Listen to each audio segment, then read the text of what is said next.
Hello friends, good morning. Welcome to my another vlog. और सुबह हो चुकी है। सुबह के बज रहे हैं 6:30। और एक्चुअली ये आज संडे है, तो ये आज का व्लॉग है और आज ही मैंने शूट किया है और इसे मैं आज ही डाल रही हूँ। तो देखिए मौसम कितना अच्छा है और आसमान में थोड़े बहुत बादल हैं। उसके बाद अब मुझे बहुत सारे काम करने हैं। तो यहाँ पे मेरा नहाना हो चुका है और फिर अब हम चलते हैं मेरी किचन की तरफ। तो आज फ्रेंड्स कुछ खास दिन है, तो यहाँ पे मैं अपने किचन फ्लोर को क्लीन कर रही हूँ और अपनी गैस स्टोव को भी क्लीन करूँगी। वैसे तो मैं रात को ही इसे क्लीन करके सो जाती हूँ, पर उसके बाद मॉर्निंग में उठ के मुझे फिर से एक बार हाथ घुमाना अच्छा लगता है, जो कि आदत है मेरी। सो फ्रेंड्स, मैं जैसे कि मैंने आपको कहा कि आज कुछ खास है, तो फ्रेंड्स आज है अमावस्या, आषाढ़ महीने की अमावस्या। सो ये आषाढ़ महीने की अमावस्या को कोई गहरा अमावस्या कहते हैं, कोई गतहरी अमावस्या कहता है। और फ्रेंड्स, ये अमावस्या कोई दीप अमावस्या के नाम से भी जाना जाता है। और ये एक विशेष अमावस्या होती है जो विशेष धार्मिक और सांस्कृतिक महत्व रखती है। एक्चुअली आपको तो पता ही होगा कि अमावस्या वह दिन होता है जो चांद को पूरी तरह से आसमान में अदृश्य कर देता है। और गहरा अमावस्या विशेष रूप से ध्यान और पूजा और पितरों की श्रद्धांजलि अर्पित करने के लिए जाना जाता है। सो इस दिन लोग खास पूजा अर्चना भी करते हैं फ्रेंड्स, और अपने पितरों की आत्मा की शांति के लिए विशेष दान और कर्म करते हैं। और यहाँ पे फिर मैंने अपनी पूजा स्टार्ट करते हुए क्लीनिंग स्टार्ट कर दी।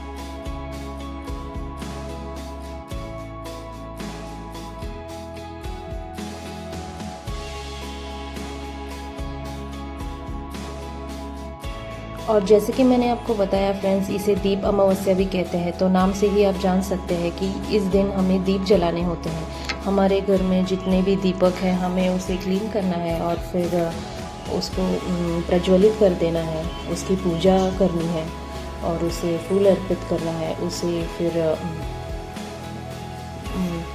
हम प्रसाद चढ़ा सकते हैं और उसके बाद फिर हम उसकी आरती उतारते हैं।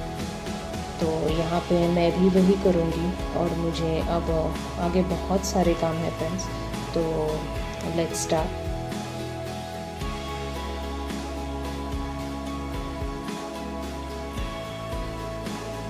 तो फ्रेंड्स, मैं और एक बात बता दूं कि इस दिन हमें हमारे कुल दीपकों की, यानी हमारे बच्चों की भी आरती उतारनी होती है। और वो किस तरह उतारनी है ये मैं आपको आगे बताऊंगी ही। और क्यों उतारनी है, क्योंकि ये भी हमारे कुल के दीपक होते हैं, तो हमें इनकी आरती उतारनी होती है। और ताकि वो हमारे कुल को आगे बढ़ा सके, हमारे कुल का नाम रोशन कर सके। और यहाँ पर फ्रेंड्स, लड़का और लड़की में कोई फ़र्क नहीं है, चाहे लड़का हो चाहे लड़की हो, आप उनकी आरती उतार दीजिएगा। तो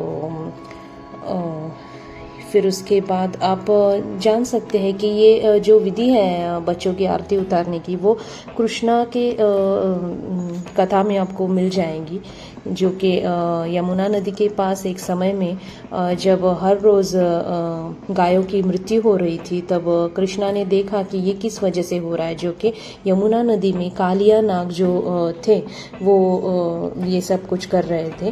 तो कृष्णा ने वहाँ पे उस कालिया नाग को अपने वश में कर लिया और उनके ऊपर वो खड़े हो गए और वो बांसुरी बजाने लग गए। और ये प्रताप देखकर यशोदा माँ और सारी औरतों ने उनकी आरती उतारी और ये प्रार्थना की कि इसी तरह हमारे कुल के दीपक भी हमारे कुल का नाम रोशन करे, हमारा नाम उजालित करे।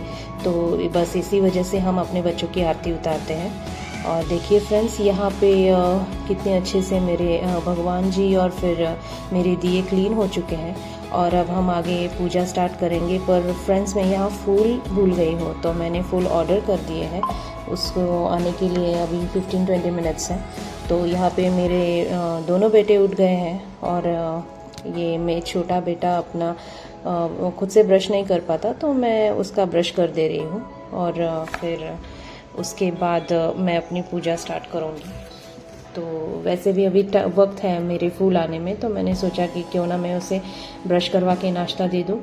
तो यहाँ पे मैंने उसका ब्रश फिनिश कर लिया और यहाँ पे मैं उसको अब उसका नाश्ता दूंगी। तो ये सूखा नाश्ता है फ्रेंड्स। इसके बाद जब मैं अपनी पूजा कंप्लीट कर लूँगी तो मैं उसे दूध पिला दूँगी। तब तक ये मैंने उसे दे दिया है कि वो आराम से बैठकर खा सके।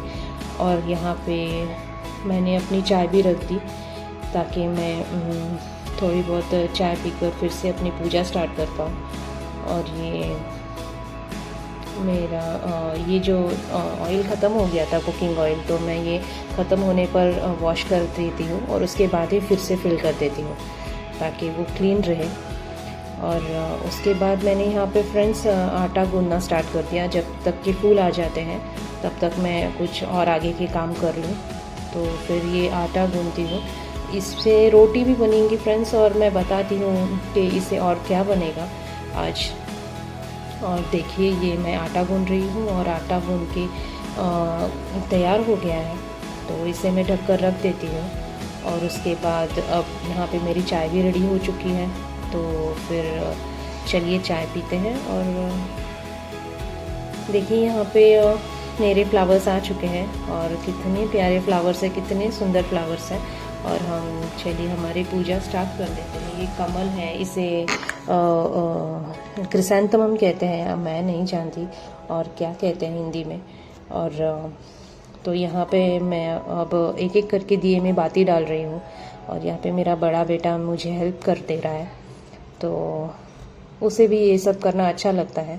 बट मैं ये सब उसे अपनी पढ़ाई ख़त्म करने के बाद ही अलाउ करती हूँ, क्योंकि पढ़ाई तो पहले होनी चाहिए, उसके बाद ही ये सब। तो उसके बाद फ्रेंड्स ये एक एक करके मैं दियों में दिए पोंछ कर उसमें बाती डाल रही हूँ। और ये बाती रेडीमेड बाती हैं जो कि मैंने ऑनलाइन ऑर्डर की थी अमेज़ॉन से। और उसके बाद बाती सब फिनिश होने के बाद मैं इसकी पूजा स्टार्ट कर दूँगी। और चलिए हम देखते हैं आगे। और यहाँ पे मैंने चारपाई बिछा दी है और उसके ऊपर एक लाल कपड़ा डाल दीजिए। और उसके बाद थोड़े से अक्षत डालने हैं, जैसे एक हर एक दिए के नीचे थोड़े थोड़े अक्षत डाल दिए हैं। और फिर यहाँ पे मैं फूल थोड़े बहुत तोड़ रही हूँ सजावट के लिए। और फिर मैं अपनी पूजा स्टार्ट कर दूँगी। तो ये अक्षत देखिए फ्रेंड्स, इस तरह मैं डाल रही हूँ, जो कि उसके ऊपर मैं दिए रख दूँगी। और फिर ये अक्षत और ये मेरे पास ये कुछ सजावट का सामान है जो कि हम नीचे बिछा सकते हैं, तो ये मैंने बिछा दिए। ये सब कुछ भी मैंने ऑनलाइन ही मंगाया था और काफ़ी टाइम हो गया इन्हें मंगाए हुए, तो मैंने सोचा कि इस तरह मैं इसका यूज़ कर सकती हूँ। और फिर मैंने यहाँ पर अपने दिए एक एक करके रखने स्टार्ट कर दिए। सो मैं देख रही हूँ कि मैं किस तरह इसे रखूँ कि वो सारे दिए आराम से एक जल सकें और कि कुछ भी कोई भी डिस्टर्बेंस यहाँ पे ना हो किसी भी तरह की। तो छोटे बड़े सब देखकर मैं आगे पीछे कर दे रही हूँ।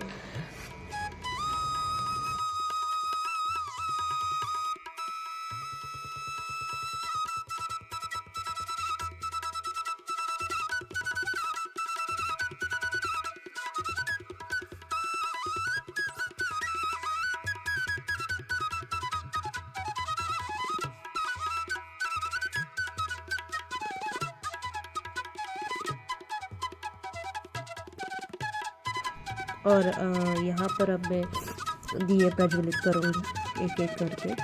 और दिए प्रज्वलित करना मुझे बहुत ही पसंद है। जब ये वक्त आता है, जब सारी पूजा खत्म होती है और ये दिए प्रज्वलित हम जब करते हैं, तो मन इतना प्रसन्न हो जाता है उस रोशनी को देखकर। और मैं आपको बता दूं फ्रेंड्स कि ये घना अमावस्या पर दियों की पूजा का खास महत्व होता है। क्योंकि इस दिन चांद की रोशनी नहीं होती है, इसीलिए रात का समय बहुत अंधेरा होता है। दियों को जलाकर अंधकार को दूर करने की परंपरा इसीलिए है। दियों की रोशनी से वातावरण को प्रकाशमय और शुभ भी माना जाता है। और यह धार्मिक मान्यता है कि दियों की चमक पितरों की आत्मा को शांति और मोक्ष प्रदान करती है। इसके अलावा दियों की रोशनी से घर में सकारात्मक ऊर्जा और प्रभाव होता है और नकारात्मक शक्तियों से सुरक्षा मिलती है। इस तरह दीप जलाकर हम अंधकार को दूर करने और अपने जीवन को सुख समृद्धि से भरपूर बनाने की कोशिश करते हैं। इसीलिए हम यहाँ पर दीप अमावस्या मनाते हैं। और ये अमावस्या के दिन फ्रेंड्स मॉर्निंग या फिर मॉर्निंग से लेकर शाम तक आप कभी भी दिए जला सकते। और फाइनली यहाँ मेरी पूजा हो चुकी है कंप्लीट। और उसके बाद आती है कर्पूर आरती की बारी, जो कि मेरे हस्बैंड यहाँ पे कर दे रहे हैं। और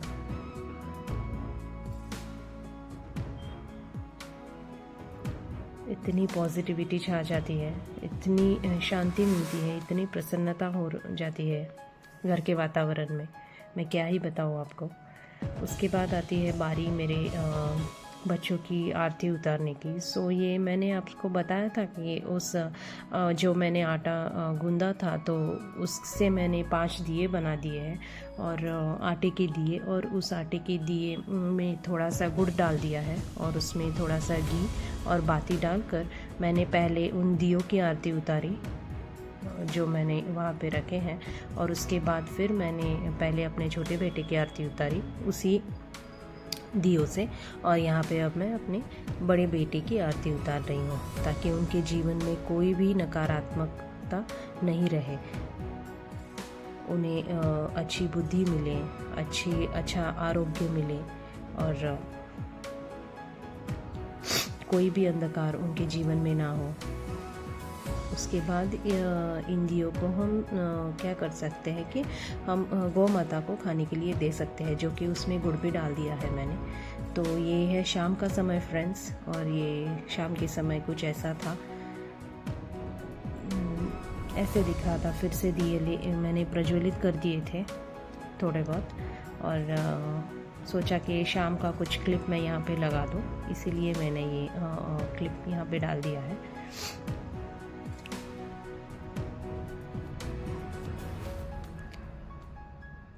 ये मेरे पूजा किए हुए दिए, और फिर यहाँ पर मैंने तुलसी के पास 2 दिए लगा दिए हैं, तुलसी माता जी के पास।